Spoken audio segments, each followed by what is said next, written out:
Hey, welcome to a new episode of the Cool Weirdos podcast. I am Asha Cerise, your host, and Cool Weirdos is my brand that stands for Weirdos stands for while everyone is replicating, demonstrate originality. So, this is my first time actually streaming live. I'm doing a lot right now. I'm streaming live here on Instagram. I'm recording the audio right here. And I'm recording for YouTube here. So if you see me looking back and forth, that's why. and so bear with me. I'm working on the audio. I'm working on everything. And I'm trying to multitask here to see how it goes. And feel free to participate, chime in. I'll be reading comments, questions. If you want to join me, we'll see how it goes. So, this is what I want to say about the Cool Weirdos podcast. The Cool Weirdos podcast is pretty much my safe haven, my place where I come to talk my shit. It's about uplifting people to be their authentic self, to be able to be you unapologetically, do you, march to the beat of your own drum. It's for innovators, creatives, anybody that feels like they could be a little cool weirdo-ish.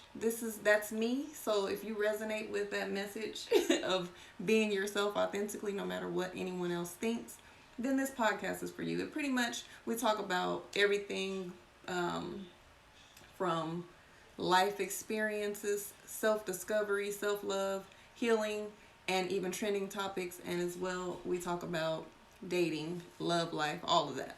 I do a lot of story time on this podcast. I share. I'm very transparent. So, if you're going to be listening to me live or listening to my show playback, we friends. I'm going to be telling you all my business. So, make sure I can feel safe enough to do that and you can do that as well because we good right here. So this is what I wanted to talk about today. Also, this will be the start of season 2. I started off trying to do a second half of season 1 and things happened, life happened, it didn't happen that way, and now that I'm adding visuals, this is officially the start of season 2. I will let you all know prior to me going live when I'll be going live, a little bit more notice than the 15 minutes that I gave you just now. So I'll give you more notice once I feel comfortable with my podcast schedule. It might not be the same day, it might not be the same time. It's definitely not going to be this late every time. I had a long day. So that's why this one is a little bit late. So expect it to be earlier in future shows. Also, another disclaimer, I have to stop recording here every 30 minutes. So if I take a pause, that's why. So I'm making sure that I'm recording effectively. I'm going to try to make this one short because, again, it's late. I haven't eaten. So we're going to get into it. All right.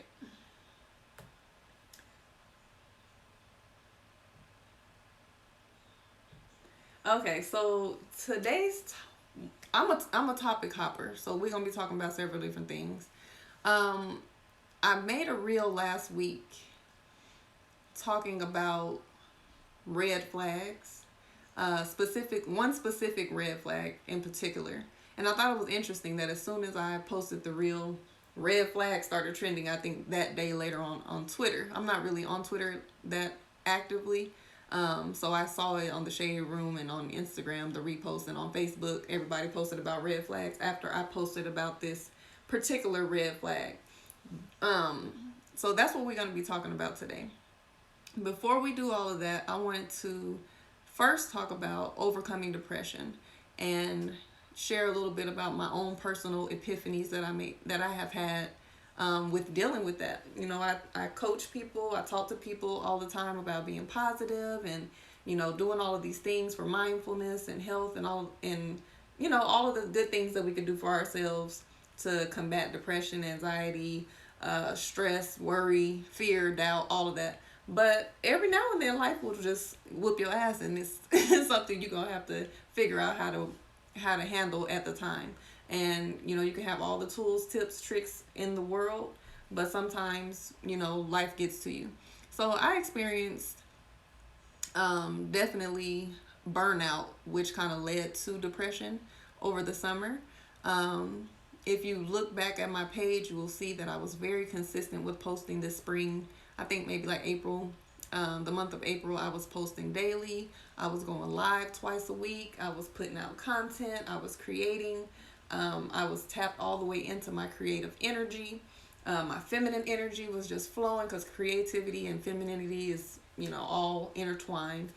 And things were going really well. I had an offer that I was working towards promoting, and to do so I needed to be very consistent with how often I was putting out content. And when it comes to creating content, of course, it's always from an authentic place. I'm not just creating content to create content. It's a message behind the content. But as we know, we're in a digital world, we're in a social media time frame. So creating content is the way that you reach your audience. And I was just putting in so much effort and so much work day in and day out, creating content, putting out my message, showing up every day, to the point that once that that offer that I had didn't go exactly the way I wanted it to go, it was almost like, whew, I'm burnt out. My method didn't work. I need to take a break. And with that break, when you think you're going to take a break, you're thinking a day or two, maybe a week off, and then it somehow ends up being a whole damn summer. That's pretty much what happened to me. So I was calling myself taking a break, and then I just began to get unmotivated and sad and in my feelings, and the pity party shit that a lot of us go through when life isn't going exactly the way you hope for it to go.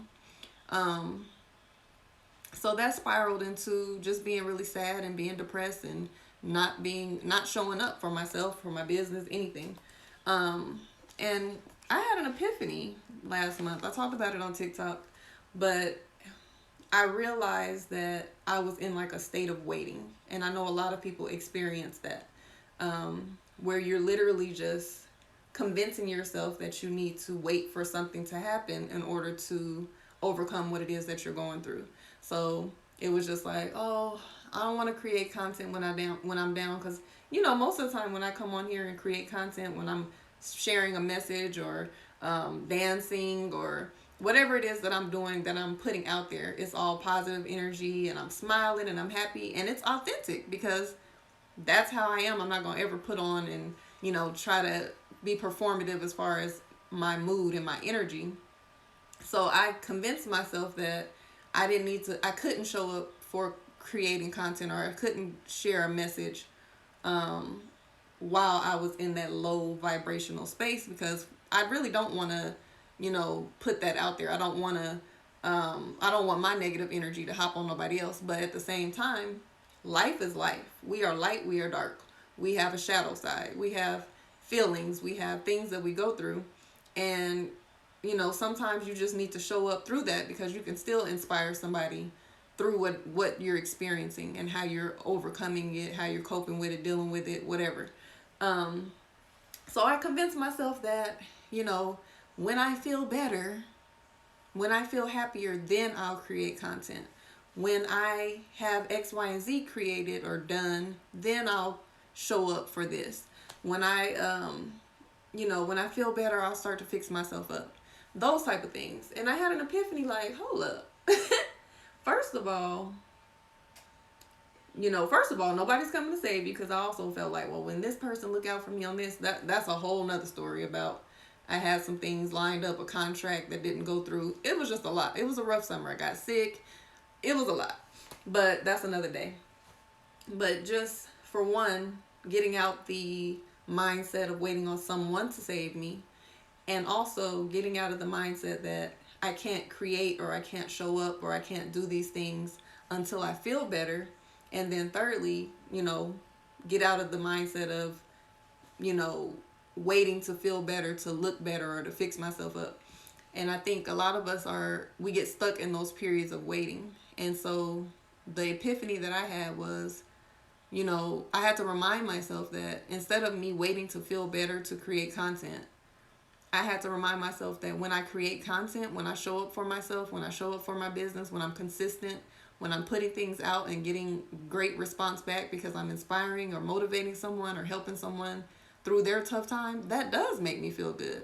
So I had it backwards. Instead of me waiting to feel better to create the content so that I can feel better, or, show up for my business so that I can feel better.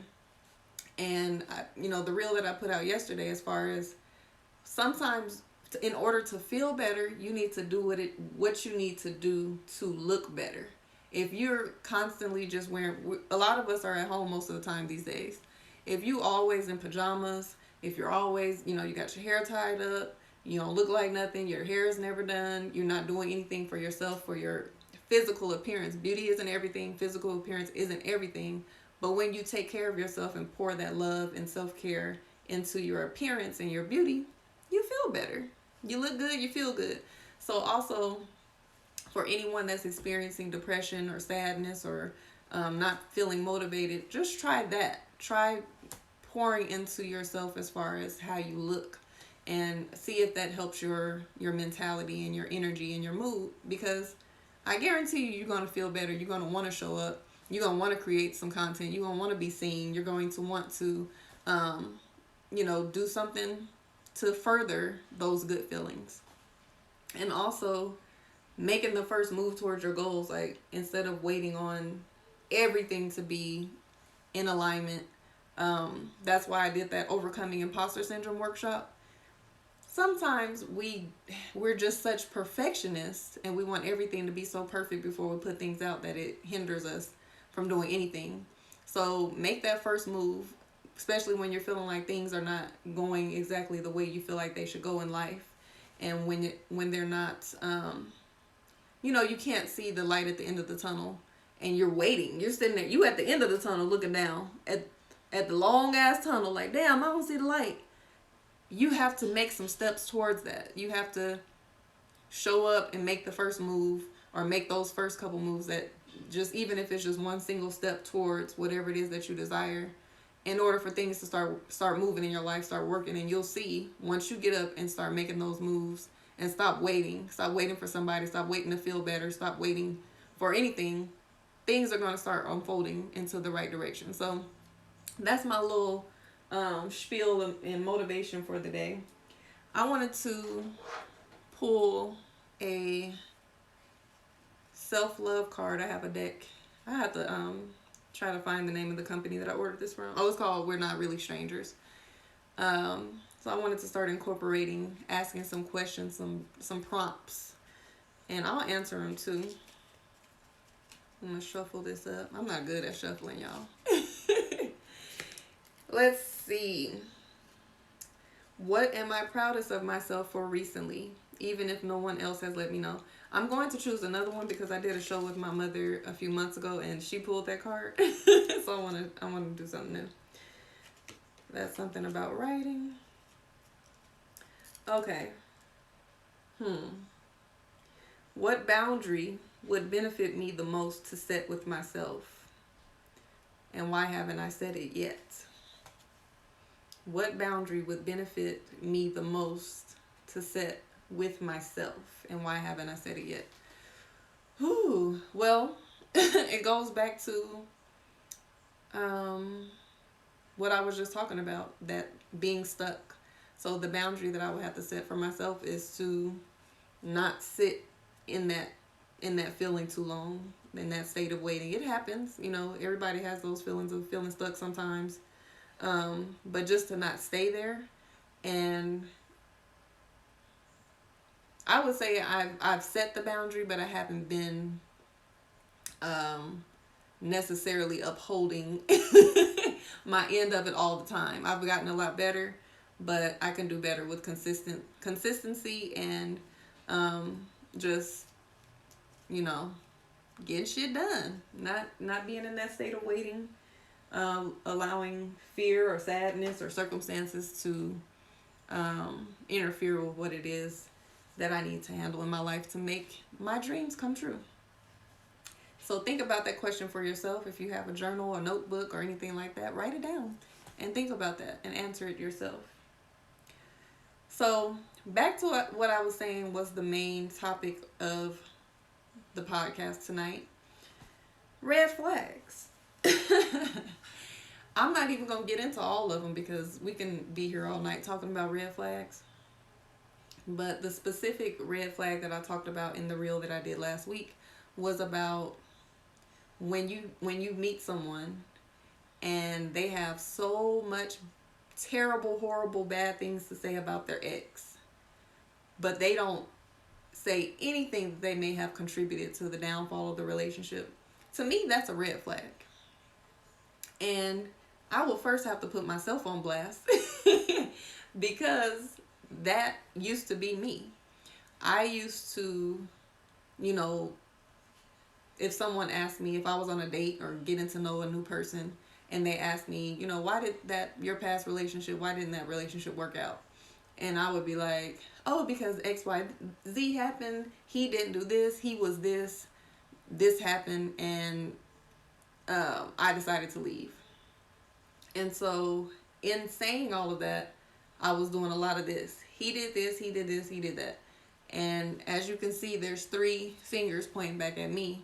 Yet you couldn't tell me that I had any fault in the relationship, period, at that point. Like, I didn't have any type of self-awareness or self-accountability to be able to admit that there were some things that I contributed to the downfall of the relationship as well.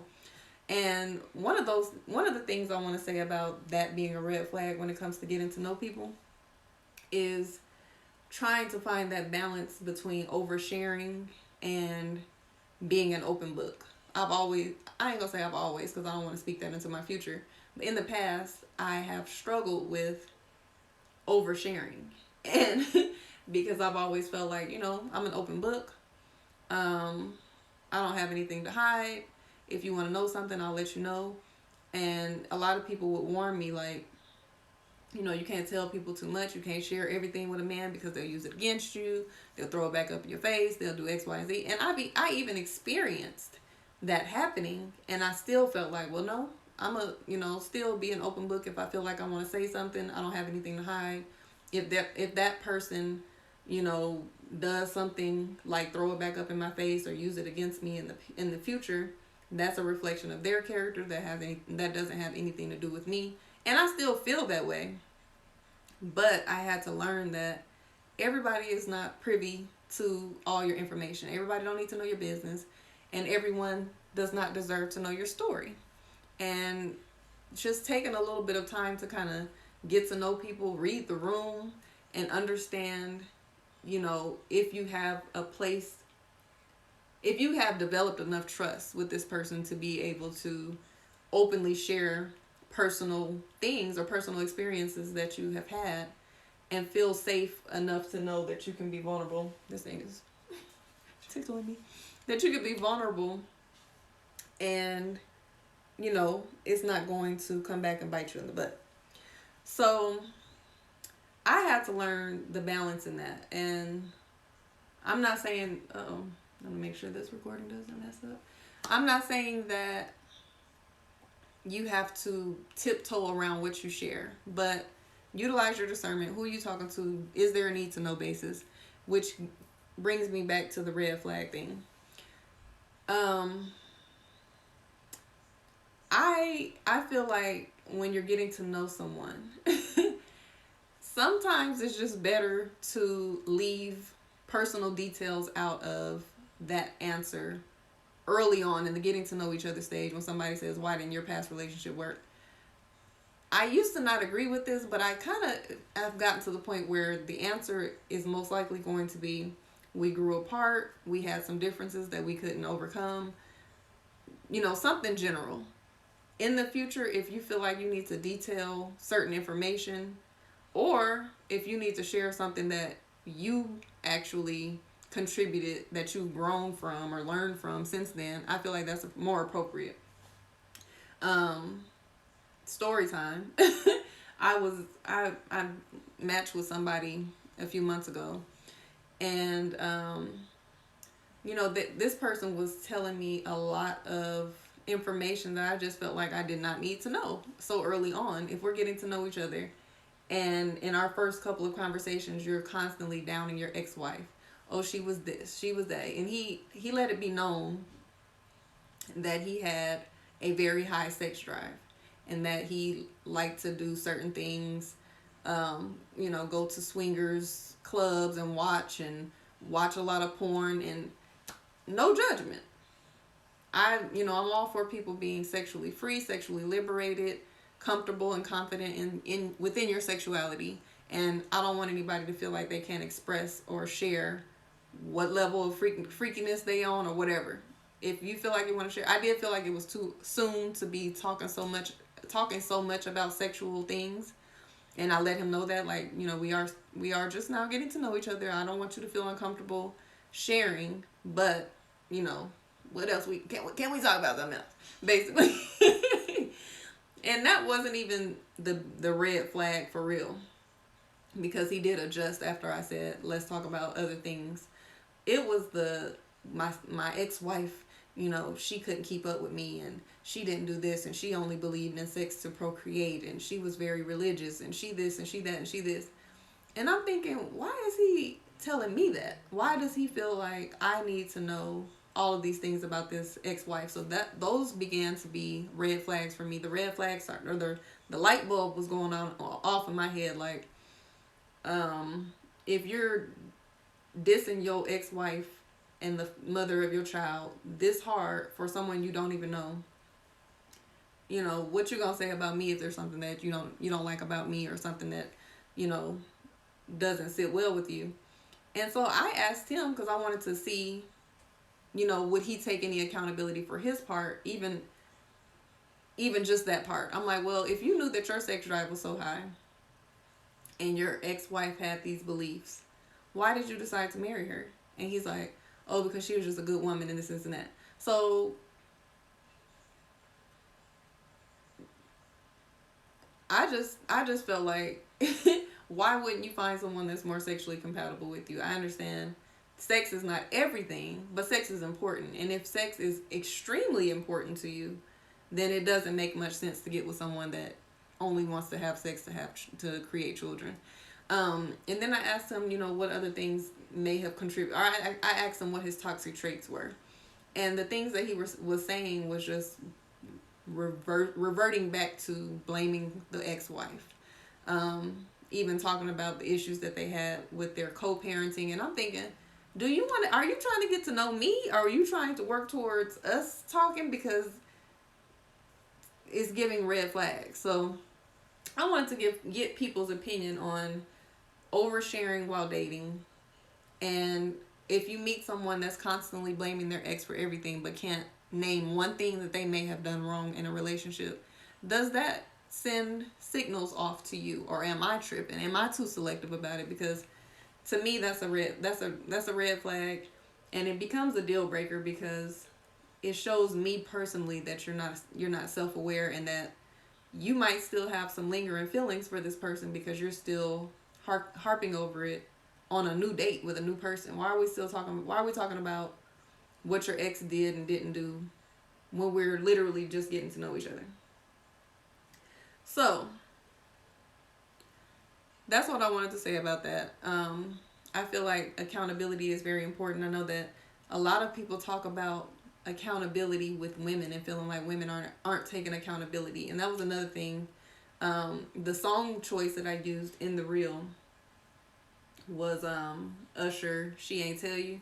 And he's basically talking about how, his ex is telling you all of these things that went wrong in the relationship, but she ain't telling you that she did this. She's not telling you that I did this nice thing for her, that she let me have access to this part of herself. People are only telling one side of the story. So we have to be accountable on both sides, on both ends, men and women. And I'm going to just leave it at that for that.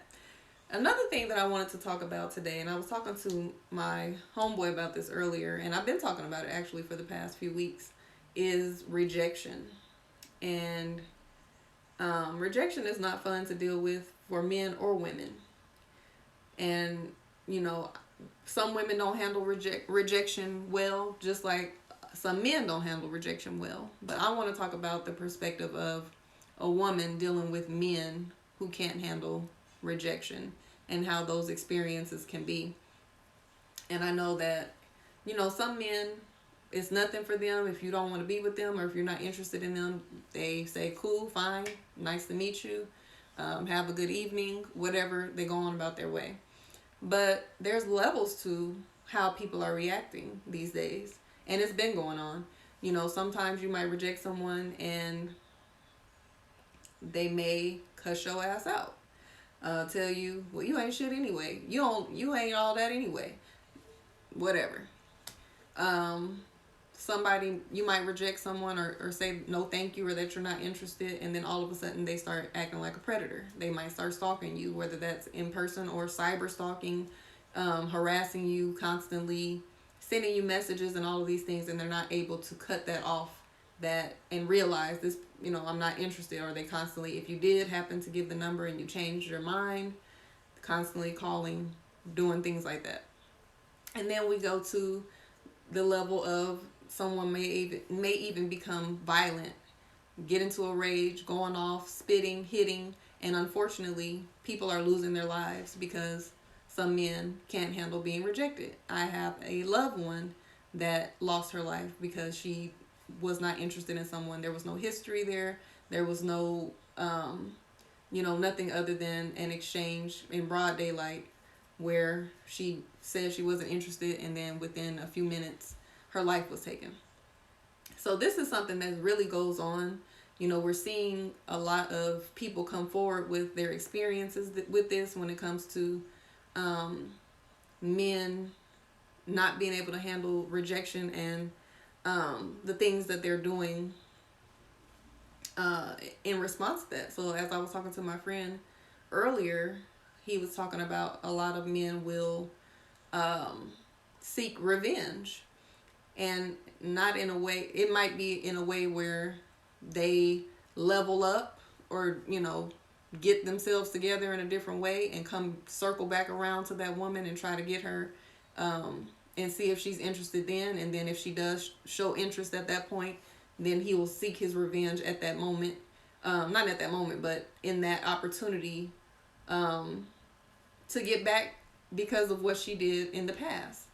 Also, it might not be that same woman. It might be a whole nother woman in the future that gets the results of his resentment that that he developed from the rejection that he experienced from a past woman. And so that is kind of scary. Like, not kind of, it is scary. A lot of, we're dealing with people that are not able to handle someone not being interested in them. And it's costing people their lives, their safety, their freedom, their, to feel safe. And I wanted to talk about the fact that the resentment part and being bitter and harboring those feelings and trying to seek revenge at a later time, it's really happening. And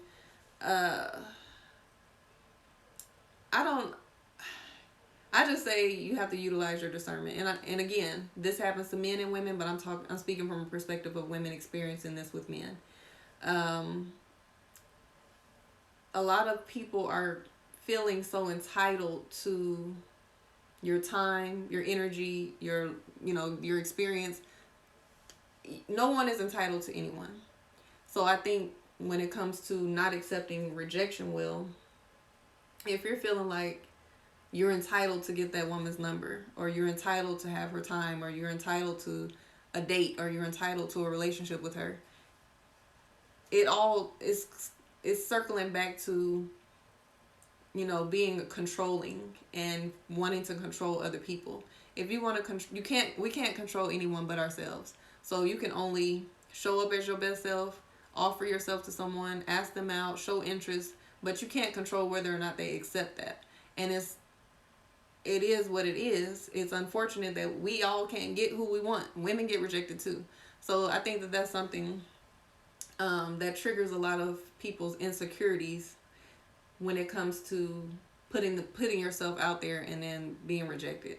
So I was asking him, what does he feel like we can do as far as being adults and how we can mentor the youth, young boys and girls.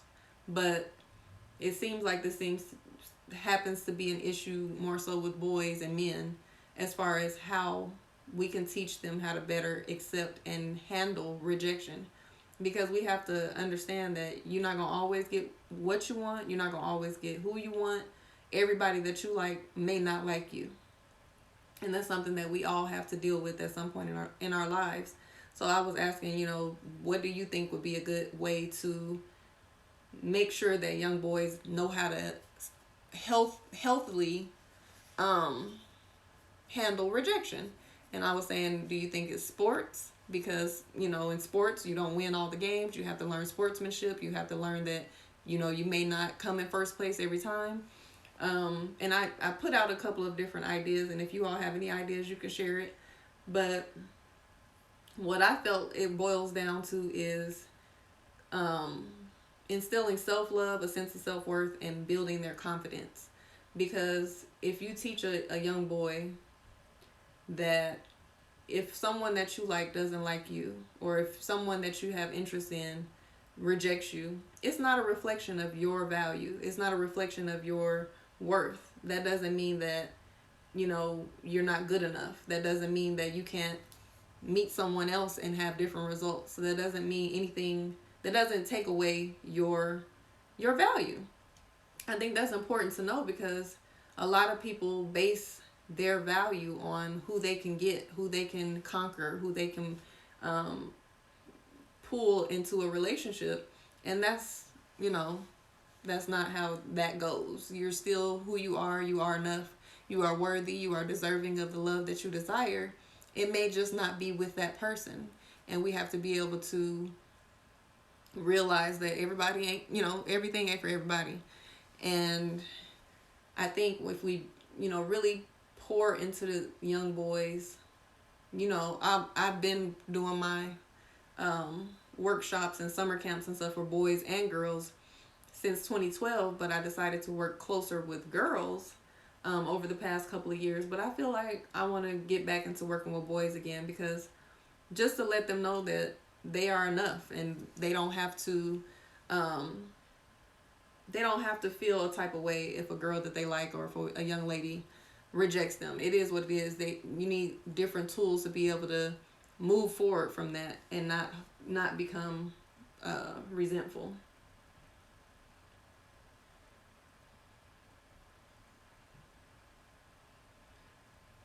So if you're listening, or if you're watching the playback or listening to the playback, let me know how you feel about that. Do you feel that if young boys have more confidence building activities, if they had someone to show them how they need to affirm themselves and love themselves and hold themselves in high regards, that they are enough, they're worthy, they're amazing, and that someone else turning them down is not a reflection of their value, what other ways can we help with the youth in general? And that happens early on, usually with young boys, when they have their first heartbreak, and then they're still resentful going into adulthood and don't trust women at all, or don't have some type of disdain for women. So what is it that we can do to make sure that men that are growing up into or young boys that are growing up into men are able to handle rejection, are able to move forward when someone is not showing interest in them? Y'all let me know. So I'm going to wrap it up soon, because like I said, it's late. This was a spur of the moment podcast. But before we wrap it up, I want to pull another card from the self-reflection edition of these cards. Since we're talking about red flags and oversharing and accountability and accepting rejection.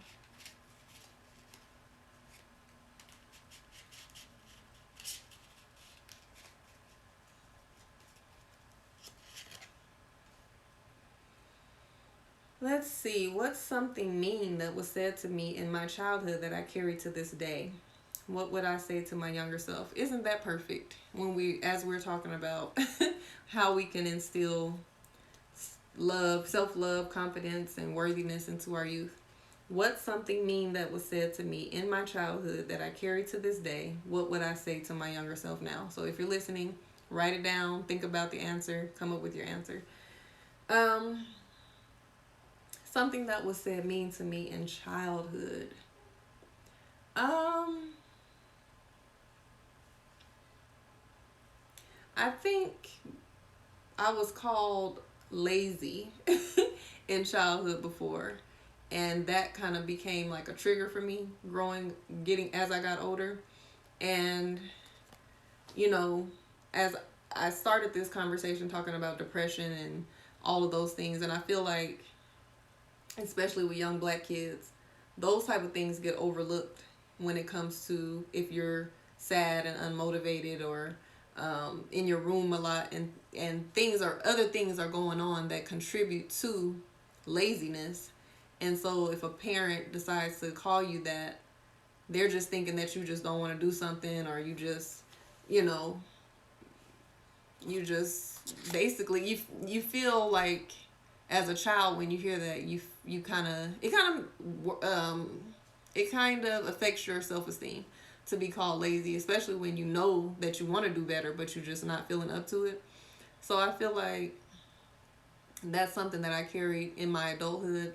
And I know even just relaxing or not being productive, sometimes I feel like, dang, do I need to get up and do something? I don't want to you just feel guilty for relaxing because you don't want to come off as lazy. And that's something that I've had to do a lot of work on and still have to do work on. So what I would say to my younger self is, you're not lazy, baby. You're not lazy. You just need to find something that you're motivated to do. You need to pour into your creativity. You need to explore your passions and find your happiness. Do what makes you happy more often, so that you are energized enough and boosted. Your mood is boosted enough so that you can handle the things that you need to handle around the house, or whatever it is that you need to get done. Find that happy place so that you can be well enough to handle your business, and you're not lazy. Sweet Tea says, I think it's good not to give children everything without them earning it. This will help instill accountability and work ethic. Okay, so when it comes to allowing our youth to learn how to accept rejection, you feel like they need to learn how to earn, so that they don't think that things are just given to them. Yeah, I agree. I agree. They do need to learn that as well. Even when it comes to field day, when we were kids, you got the blue ribbon if you was first place, the red ribbon if you were second place, and so on and so forth. And now I hear they give everybody a participation ribbon. And all of those things, you have to learn how to fucking lose sometimes. And I don't even like to use the word lose, because some people use that word in a hateful way, as far as calling people losers, or I don't want to wish losing on anyone. But you have to learn that you're not going to win every time. You're not going to be first place every time, and be able to accept that shit. You have to be able to choke it up. It's all good. Life is not over if you don't win everything. Life is not over if you don't get everybody that you want. Life is not over if if the person that you like doesn't share the same interests. Next. It's all kind of folks out here. Billions. Find your person. So that's what I want to say on today's episode. We're going to see how the audio and everything worked out. And since it's late, I hope that some people come back and play it back and give me some feedback. And we'll see if we're going to continue on this way. I have some more topics coming soon. I have some guests coming through. So stay tuned. And I have other exciting news too as well, as far as on the whole Asha Cerise platform, the Orchid Life, my youth programs, Damn Near Vegan.